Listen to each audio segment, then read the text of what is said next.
Okay. Hi again, I'm Susan. I live in Nashville, Tennessee. Jill asked me to give this talk last Sunday, so I didn't have loads of time to prepare, and as always, things kept interrupting preparation time. So I was trying to settle on what to do, and my thoughts have been focused on finding another job because, as many of you know, I was laid off from the job that I thought I was going to retire from. Um, and then my thoughts got a little bit more scattered because, in case you guys don't keep up with what's going on in Russia, there was an earthquake. And my daughter lives in Japan, and they had a tsunami warning. I always get that mixed up. A tsunami warning. She is very good about telling me when there is a warning and when she has to evacuate because I told her I will find out about this on the CBS News and I will do everything in my power to find out where you are and you better tell me. And so now she tells me before the news tells me, which is great. She's never been that thoughtful, so it's really nice. Um, she told me after she had evacuated where she was, and then we discussed items in her go bag. You'll see the go bag on the screensaver. But can we look at the screensaver for the tape, Joe, just for a second? It's not a great screensaver, but in 2011 there was a major tsunami in Japan. The left picture is the day the earth shook. That's one of the waves that hit Japan and killed about 19,000 people. So, because of that, Japan has a great warning system. They alert people within 3 minutes of finding out there's been an earthquake that could lead to a tsunami. They they tell you every 15 minutes if they think the waves are going to be low, which is under 3 feet, or high, which is higher than that.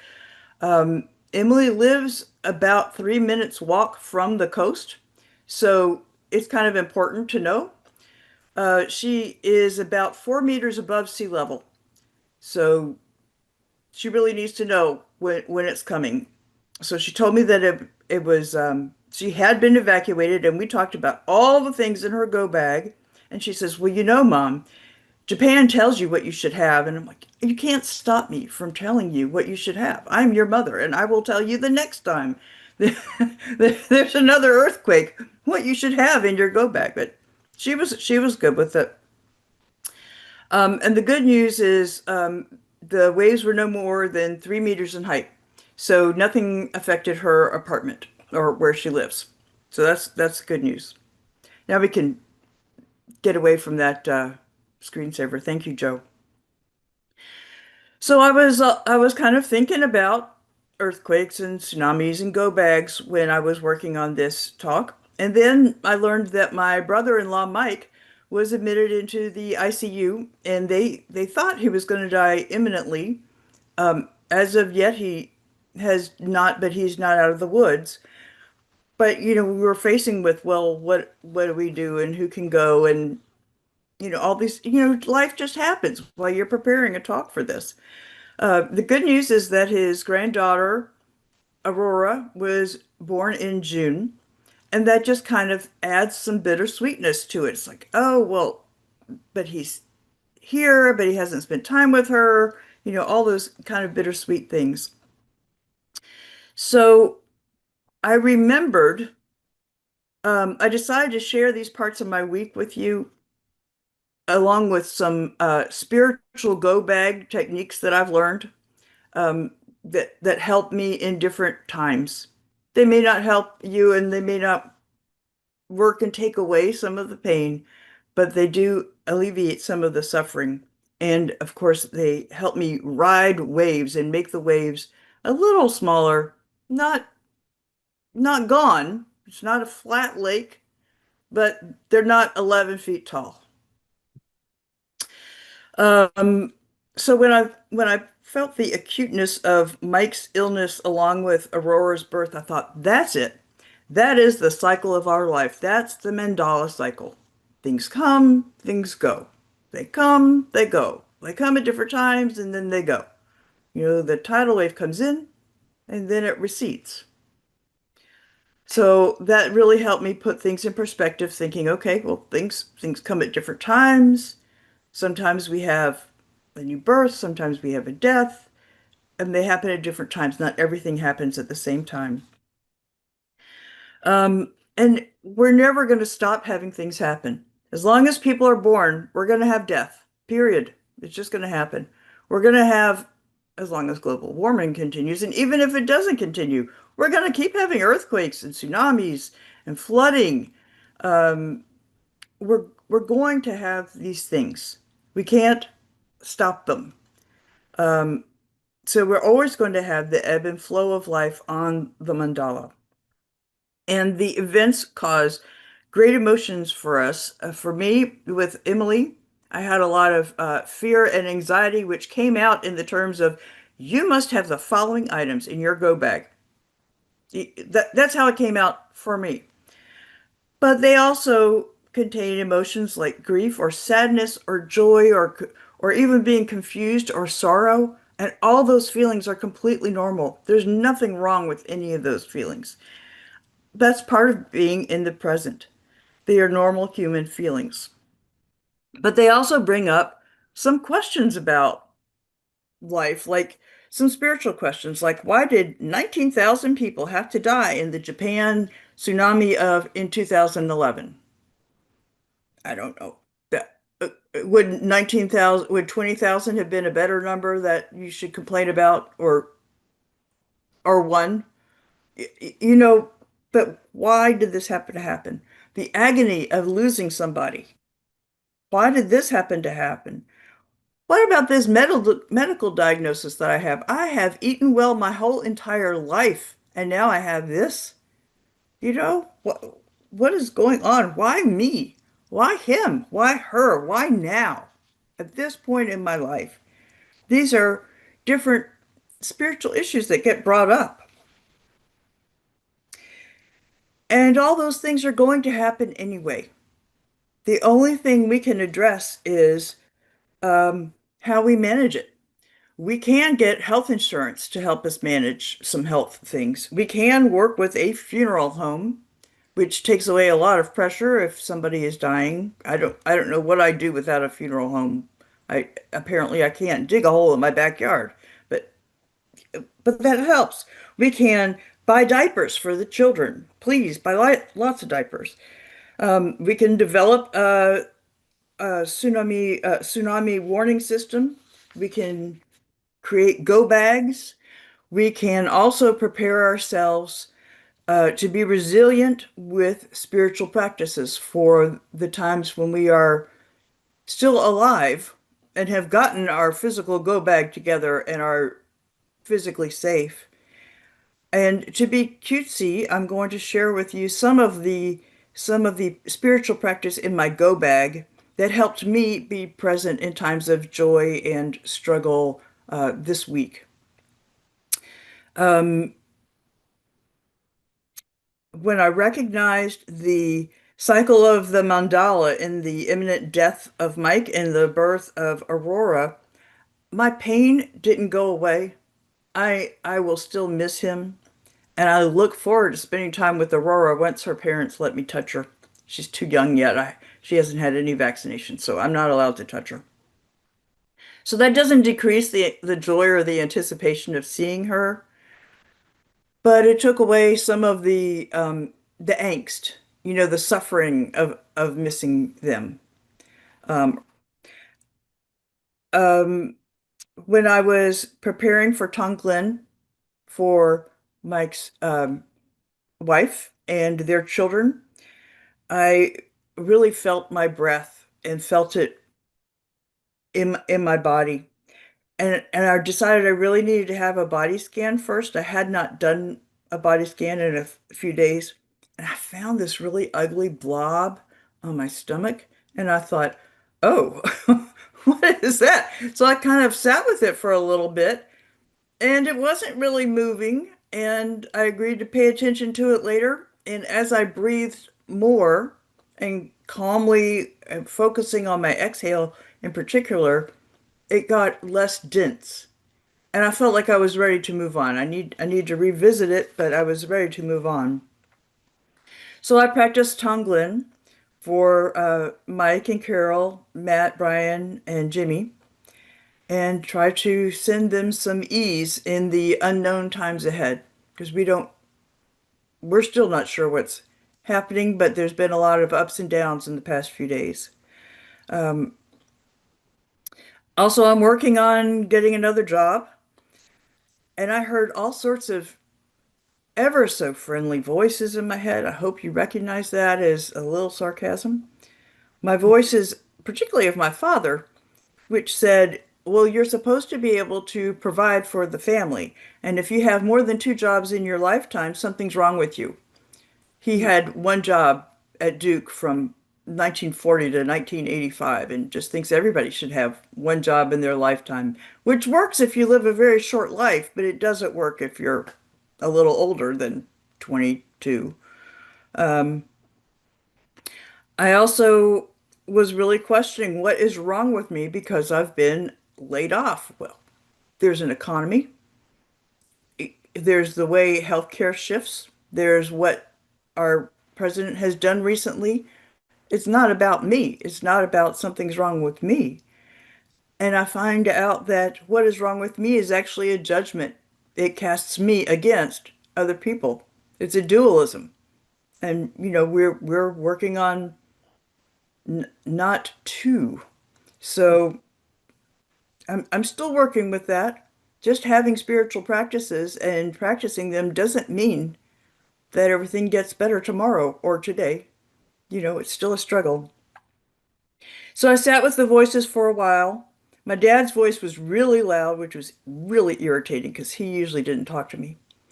I reminded him that we are living in times that are 70 years past when he first had his jobs, and society was a little different now, and he needed to give me some grace for managing a contemporary society. He was not pleased with that answer, but he left. I was kind of grateful that he left. And I decided to use another item from our Go Kit, the Brain Huddle. I'm I'm not so well versed with the different four parts of the brain and the brain huddle, but I heard a lot of different things, which was, how much money do I have to make to take a job? Do I have to make $2 million? Is $1 million enough? Is $1,000 enough? How much do I have to make? That was in my survival mode. I really tried to stay with that fear and not hold myself to how things ought to be, what things I was expecting, what things should be in order for this to happen. I also heard what's wrong with me? Why don't people want to hire me? And then I entertained a possibility, and this was wonderful. Do I really need a job that fulfills career goals? I've been kind of dealing with that for a while, and I don't really have to. I need a job that pays money, but I don't need to say, "Oh, look at what I've accomplished. I'm this and this and C-suite this," and I don't have to do that. Um, can I afford emotionally and financially to take a job that I enjoy? And I've been reading a little bit about Pema Chodron, and she said, stay with the shaky tenderness, don't harden and go with routine answers. So I try to be open to things. I decided I do not want to follow my daughter's path and be a barista at Starbucks. So I've ruled one thing out, but there's a lot of things I haven't ruled out. So I have a lot of room in there. And I have applied for social work jobs that work with the elderly, which is closer to what I was doing at the beginning of my career, but I really enjoyed it. So that came out of some of that curiosity from our brain huddle. Um, and I'm not comparing myself to my peers who are doing, oh, I'm the vice president of such and such at this big corporate headquarters for LifePoint in Nashville. And okay, good, yay. But I don't feel like I have to do that. Um,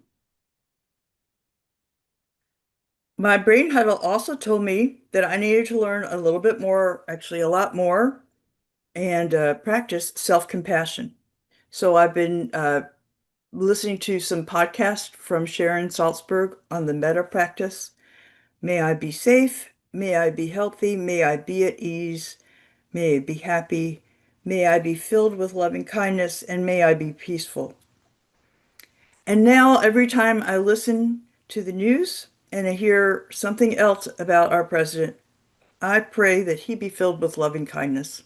I think that would be helpful. And he really needs that type of prayer. So th maybe that'll come out. Maybe he'll feel that one day. Um, one of the hardest techniques that I am working with is learning to recognize suffering. I have suffering. I I have it a lot, and I have secondary gain from my suffering. Oh, look at me, poor pitiful me this, poor pitiful me that. So it's really kind of hard to give that up, as well as um, change the suffering into just experiencing what's going on. But these are some of the things that I have suffered with. Pema says that suffering, let me start again. This is a quote from Pema. It isn't what happens to us, like losing a job, that causes us to suffer. It's what we say to ourselves when about that when it happens. So it's not losing a job that causes us to suffer. It's what I say to myself that that causes the suffering. So I say to myself, why isn't anybody hiring me? That's causing my suffering, not the lack of the job. Um, that causes resistance, that adds resistance to the event. I've still lost my job, but it adds resistance, and that causes more angst and more suffering. So some of the things that I've heard people think, and you all know your own, or maybe you will discover your own thoughts, your own resistance. Um, this is from me. It's not fair that I have to live a different lifestyle than the one I worked for when I lost my job and got edged out of the workforce. That caused me suffering. I still lost my job. I'm still edged out of the workforce, but I made it worse by saying it's not fair that I have to blah blah blah blah blah. Um, Something is wrong with me that I don't fit into the boxes of the job description. Well, that's harmful to me. I still don't fit into the boxes. I'm still not a nurse, but it's harmful to me. I'm causing my own suffering there. Um, this is what my mother said. I don't want to make cancer and chemotherapy the center of my life. That's what she said. She said, it's not fair. I have other things to do. Well, she was right. And she still had cancer and still had to take chemotherapy. So the resistance to all that, if she chose to have chemotherapy, the resistance to all that was causing her even more suffering. That's, I think, part of what Pema means by suffering. I may change my mind in a couple months, but that's what I think Pema meant now. So the content of the protest, the content of the resistance, the I don't want to make this the schedule of my life, um, that may be true and it may not be fair, but it's the resistance to the unfairness that increases our pain, that increases our suffering. The emotional and psychic energy of the resistance takes away from the experience of the present moment. If I see my brother-in-law Mike in the hospital, we're talking about going today. If I see him and I am so overwhelmed at his potential loss, at his imminent loss, that I miss the moment of being with him, that is a cause of my suffering. Just appreciating the moment of being with him is being present in the moment. Agonizing over his potential loss is taking me away from that moment, and that's causing part of that suffering. So, practicing with our techniques in our spiritual go bag does not mean that the tsunami wave will be smaller, doesn't mean that we won't be drowned, but practicing the techniques helps our internal waves to be calmer and less overwhelming, It helps us to ride the waves. The waves may be smaller, and maybe we can even wade in the waters.